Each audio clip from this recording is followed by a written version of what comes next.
संस्कृत मित्राणी नमो नमः। मैं पूर्णिमा शर्मा कक्षा अष्टम की संस्कृत दीपकम पुस्तक से पाठ 2 का अर्थ लेकर प्रस्तुत हुई हूँ। इससे पहले की वीडियो में हमने पाठ 2 द्वितीय पाठा अल्पानामपि वस्तूनां सहति कार्य साधिका, थोड़ी सी वस्तुओं का संग्रह भी कार्य सिद्ध कर सकता है।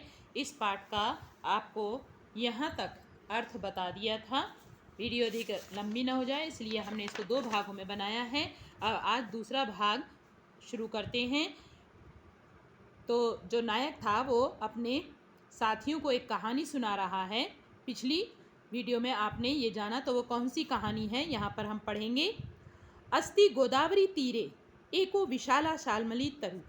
गोदावरी के किनारे पर एक विशाल बहुत बड़ा शाल्मली का वृक्ष था। तत्र प्रतिदिनं दूरदेशात् पक्षिणः आगत्य निवसन्ति स्म। वहाँ प्रतिदिन दूर देश से पक्षी आकर रहते थे। अत्कदाचित् तत्र कश्चित् व्याधस्तण्डुलकणान् विकीर्य जालं विस्तीर्य च प्रच्छन्नो भूत्वा स्थितः। इसके बाद किसी समय वहाँ कोई व्याध यानी शिकारी चावलों के टुकड़ों को विकीर्य फैलाकर और जाल को फैलाकर प्रच्छन्नो मतलब ढककर यानी कि छिपकर वहीं पर बैठ गया। तस्मिन्नेव काले चित्रग्रीवा नाम कपोत राजा सपरिवार आकाशमार्गे गच्छति स्म। उसी समय चित्रग्रीव नाम का कबूतरों का राजा अपने परिवार के साथ आकाश मार्ग में जा रहा था। केचन कपोता वन मध्ये तंडुलकणान् अवलोक्य लोभाकृष्टा अभवन। कुछ कबूतर जंगल के बीच में चावलों के कणों को देखकर लालच से आकर्षित हो गए।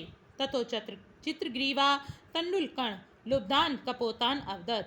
तब चित्रग्रीव ने चावलों के कणों के लालची कबूतरों को कहा, कुतो अत्र निर्जने वने तंडुलकणानां संभवा तद निरूप्यताम्। यहाँ सुनसान निर्जन मतलब सुनसान जंगल में चावलों के टुकड़े कैसे संभव हो सकते हैं, कहाँ से आ सकते हैं, वह विचार करना चाहिए। कश्चित व्याधो अत्र भवेत्। यहाँ कहीं शिकारी हो सकता है। सर्वथा अविचारितम कर्म न कर्तव्यम। हमेशा बिना विचार किए, अविचारितम मतलब बिना विचार किए कार्य नहीं करना चाहिए। एतद् वचनम श्रुत्वा कश्चित् कपोताः सदर्पम अवदत्। यह वचन सुनकर कोई कबूतर घमंड के साथ बोला। उन कबूतरों में से जो बहुत सारे कबूतर थे उनमें से चित्रग्रीव के वचन को सुनकर कोई कबूतर घमंड के साथ बोला। दर्पम मतलब घमंड के साथ बोला, आहा अरे किमर्थमेव उच्यते, ऐसा किस लिए कह रहे हो। वृद्धानां वचनम ग्राह्यम आपत्तकाले ह्य उपस्थिते सर्वत्रैव मम विचारेतु भोजने अपरिवर्तनम। बड़ों के यानी बूढ़ों के या बड़ों के वचनों को आपत्ति काल उपस्थित होने पर ग्रहण करना चाहिए। यदि हमेशा सर्वत्र सब जगह विचार करने पर विचार ही करते रहेंगे उनके वचनों पर, तो भोजन प्राप्त नहीं होगा। भोजने अपि अपरिवर्तनम, अपरिवर्तन मतलब प्राप्त नहीं होगा। क्या नहीं प्राप्त होगा? भोजन प्राप्त नहीं होगा। एक बार फिर से देख लीजिए। वृद्ध का मतलब है बूढ़े या बड़े। बड़ों के वचनों को यदि आपत्ति के समय आपत्ति उपस्थित होने पर ग्रहण करना चाहिए। यदि सब जगह उनके वचनों पर विचार करेंगे तो भोजन भी प्राप्त नहीं होगा। तस्य वचनं श्रुत्वा चित्रग्रीवस्य च अवज्ञां कृत्वा सर्वे कपोता भूमौ अवतीर्य तंडुलकणान् भोक्तुं प्रवृत्ता। उसके वचन को सुनकर चित्रग्रीव की अवज्ञा यानी आज्ञा को न मानकर, उसकी बात को न सुनकर सभी कबूतर भूमि पर उतरकर चावल के कणों को खाने में लग गए। प्रवृत्ता मतलब लग गए। अनंतरम ते सर्वे तेन जालेन बद्धा अभवन। इसके बाद वे सभी उस जाल में बंध गए। ततो यस्य वचनात् कपोतास्तत्र बद्धस्तं सर्वे तिरस्कुर्वन्ति स्म। उसके बाद जिसकी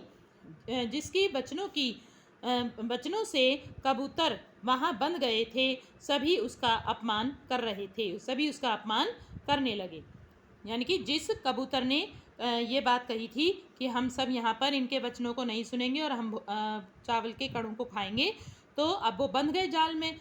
तो जिस कबूतर के वचन से वो सारे कबूतर उस जाल में बंध गए थे, तो उसी कबूतर का क्या है, वो अपमान करने लगे। इदम दृष्टवा चित्रग्रीवा अवदत, यह देखकर चित्रग्रीव बोला, अयम अस्य दोषो न, इसमें इसका कोई दोष नहीं है।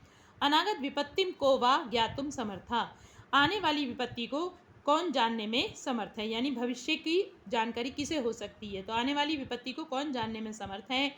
अतो अस्मिन् विपत्काले अस्माभिः अस्य तिरस्कारम अकृत्वा काश्चन उपायश्चिन्तनीयः, इसलिए इस विपत्ति के समय में हमारे द्वारा इसका तिरस्कार यानी अपमान अकृत्वा मतलब न करके कोई उपाय सोचना चाहिए। यतो ही विपत्काले विस्मय एव का पुरुष लक्षणम, क्योंकि विपत्ति के समय में घबरा जाना कायर पुरुषों का लक्षण है। सत्पुरुषाणाम लक्षणम तु, सत्पुरुषों के तो लक्षण यह हैं, एक श्लोक के माध्यम से आपको बता रहे हैं। विपत्ति धैर्यमथा अभ्युदय क्षमा सदसी वाक्पटुता युधि विक्रमा यशसी च अभिरुचन रुचि व्यसनम श्रुतौ प्रकृति सिद्धम इदम ही महात्मानम। विपत्ति में धैर्य, उन्नति, अभ्युदय मतलब उन्नति में क्षमा, सदसी सभा में वाक्पटुता बोलने की चतुराई, युद्ध में पराक्रम, यश में अभिरुचि यानी यश में रुचि होना, और व्यसनम श्रुतौ, श्रुतौ कहते हैं वेदों को सुनने की आदत, प्रकृति सिद्धमिदम ही महात्मनम, ये महात्माओं के स्वाभाविक रूप से ही लक्षण होते हैं। ये सारे लक्षण किस में पाए जाते हैं, महात्माओं में पाए जाते हैं। अतो अधुना अस्माभिः धैर्यम अवलंबे प्रतिकारश्चिन्त्यताम्, इसलिए अब हमारे द्वारा धैर्य रखकर समाधान सोचना चाहिए। हे प्रिय मित्राणि, हे प्रिय मित्रों, लघुनाम अपि वस्तूनां संहति कार्य साधिका भवति इति नीति वचनम लोक सिद्धम, थोड़ी सी भी वस्तुओं का संग्रह, संगठन, संहति मतलब संगठन यानी एक संग्रह कार्य को सिद्ध करने वाला होता है। यह वचन, यह नीतिपूर्ण वचन संसार में प्रसिद्ध है।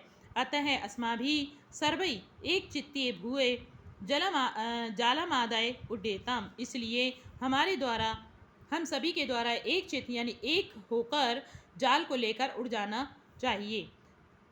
एवं विचारे सर्वे पक्षिणा जालमादाय उत्पतिता, ऐसा विचार करके सभी पक्षी जाल को लेकर उड़ गए।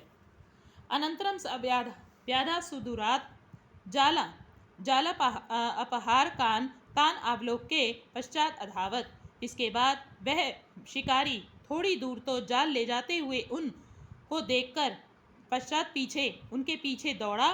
परम तस्य दृष्टिपथात् दूरम गतिषु पक्षिषु सा व्याधो निवृत्ता, परंतु उसके दृष्टि मार्ग से दूर हो जाने पर पक्षियों के उसकी दृष्टि मार्ग से दूर हो जाने पर अर्थात दूर निकल जाने पर वह व्याध लौट आया, वह शिकारी लौट आया। निवृत्ता मतलब लौट आया। अथ व्याधम निवृत्तम दृष्ट्वा कपोता उक्तवंता, इसके बाद शिकारी के लौट जाने पर, लौटा हुआ देखकर कबूतर उक्तवंता, कबूतर बोले, हे स्वामिन, हे स्वामी, किम इदानीम कर्तुम उचितम, अब इस समय हमें क्या करना चाहिए। चित्रग्रीव उवाच, चित्रग्रीव बोला, हे प्रिय कपोतो, हे प्रिय कबूतरों, अस्माकं मित्रम हिरण्यको नाम मूषक राजा गंडकी तीरे चित्रवने निवसति, हमारा मित्र हिरण्यक नाम का चूहों का राजा गंडकी नदी के किनारे चित्रवन में रहता है। सो अस्माकं पाषाणदंत बलेन छेत्स्यति, वह हमारे जाल को अपने दांतों के बल से छेत्स्यति मतलब काट देगा। एतत् आलोच्य सर्वे हिरण्यकस्य विवर समीपम गताः, यह सोचकर सभी हिरण्यक के विवर कहते हैं बिल, हिरण्यक के बिल के पास गए। हिरण्यकश्च सर्वदा अनिष्ट आशंकया सद्वारम विवर कृत्वा निवसति, और हिरण्यक हमेशा अनिष्ट की आशंका से कि कभी भी कोई संकट आ सकता है, तो वो क्या करता था, सतद्वारम 100 द्वार बिल के बनाकर रहता था, यानी कि जिस ओर से संकट आएगा वो दूसरे द्वार से निकल जाएगा। ततो हिरण्यका कपोता नाम अवपात भयात चकित तूष्णिम स्थिता, तब हिरण्यक कबूतरों के गिरने के भय से आश्चर्यचकित होकर चुप बैठ गए कि वहाँ पर जो कबूतर आए बिल के बाहर हिरण्यक के, तो वो चुप होकर बैठ गया। चित्रग्रीव उवाच सखे हिरण्यक। चित्रग्रीव बोला, हे मित्र हिरण्यक, किम अस्माभिः सह न संभाषसे, क्या हमारे साथ बातचीत नहीं करोगे?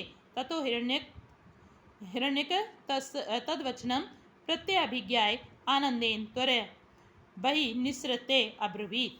तब हिरण्यक उसके वचनों को पहचान कर, अभिज्ञा मतलब जानकर या पहचान कर, आनंद से शीघ्रता से, त्वरया मतलब शीघ्रता से बाहर निकलकर बोला, अरे पुण्यवान अस्मि, मैं बहुत पुण्य भाग्यशाली हूँ। मम प्रिय सुहृत चित्रग्रीवा समायता, मेरा प्रिय मित्र चित्रग्रीव समायता मतलब आया है। पाशबद्धान कपोतान दृष्ट्वा सविस्मयं क्षणं स्थित्वा अवदत्। जाल में बंधे हुए कबूतरों को देखकर आश्चर्यचकित होकर क्षण भर रुककर बोला, सखे किम एतत्, ये क्या है? हे मित्र ये क्या है? चित्रग्रीवो अवदत्। चित्रग्रीव बोला, हे सखे हे मित्र, एतद् अस्माकं विचारहीनतया फलम, यह हमारी विचारहीनता का फल है। तच्छ्रुत्वा हिरण्यका चित्रग्रीवस्य बंधनं छेत्तुं सत्वरम् उपसर्पति। उसको सुनकर हिरण्यक चित्रग्रीव के बंधन को काटने के लिए शीघ्रता से उपसर्पति मतलब पास आता है। तदा चित्रग्रीव अवदत्। तब चित्रग्रीव बोला, हे मित्र माँ एवं ऐसा मत करो। पूर्वम मदाश्रिता नाम एतेषां पाशान् छिन्तुं पश्चात् मम, पहले मुझ पर आश्रित इनके जाल को काटो, उसके बाद मेरे, यानी कि पहले मेरा जाल मत काटो, जो मुझ पर आश्रित हैं ये कबूतर, उनके जाल को काटो, उसके बाद मेरा जाल काटना। एतद् आकर्ण्य हिरण्यका प्रहृष्ट मनाः पुलकिताः सन् अब्रवीत्। यह सुनकर हिरण्यक प्रसन्न मन और प्रसन्न मन से पुलकित होता हुआ बोला, साधु मित्रम, ठीक है मित्र, ठीक है। अनेन आश्रय वात्सल्येन त्वं त्रैलोक्यस्यापि स्वामित्वं प्राप्तुं योग्यसि।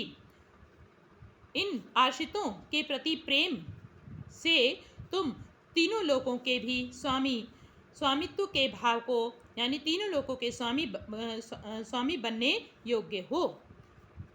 ततो हिरण्यका स्वमित्रैः सह सर्वेषां कपोतानां बंधनानि छिन्ति स्म। तब हिरण्यक ने अपने मित्रों के साथ, क्योंकि उसके जो चूहा था हिरण्यक, उसके और भी मित्र चूहे रहे हैं, तो वो क्या कह रहा है कि तब हिरण्यक ने अपने मित्रों के साथ सभी कबूतरों के बंधन को छिन्ति में यानी काट दिया।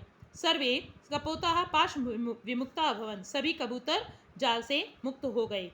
सहर्षं पुनः उड्डीय आकाश मार्गेण गच्छन्ता, सहर्षम हर्ष के साथ फिर से आकाश मार्ग से उड़कर जाते हुए सर्वे कपोता राजानं चित्रग्रीवं प्रशंसन्ति, सभी कबूतर राजा चित्रग्रीव की प्रशंसा करते हैं। भवता नीति शिक्षया नायक धर्मेण च वयम सर्वे सुरक्षिता, आपकी नीति शिक्षा और नेतृत्व के कारण हम सभी सुरक्षित हैं।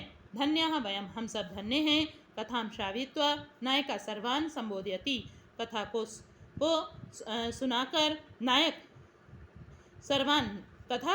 सुनाकर नायक सभी को संबोधित करता है। हे मित्राणि, हे मित्रों, आपदग्रस्ता कपोता बुद्धिबलेन संघटन सामर्थ्येन च आत्मसंरक्षणं कृतवन्ता।